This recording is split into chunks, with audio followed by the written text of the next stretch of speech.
Ang salitang naglalarawan ay mga salita na nagpapakita kung ano ang hitsura, hugis, o iba pang katangian ng pangalan.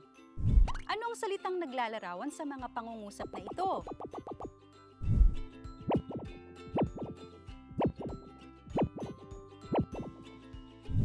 Kung pula ang sagot nyo, tama! Nagsasabi ng kulay ang salitang pula. Ito naman ang pangalawang pangungusap.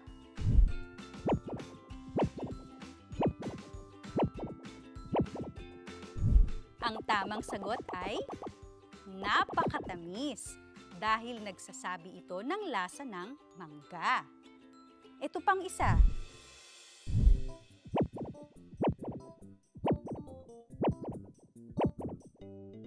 Ang sagot ay madulas dahil naglalarawan ito ng kondisyon ng kalsada.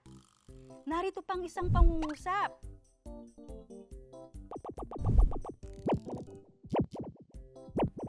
Alam niyo ba ang sagot? Bughaw dahil kulay ito. Panghuli na ito.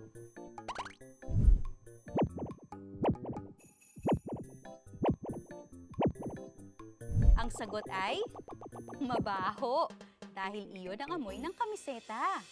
Galing!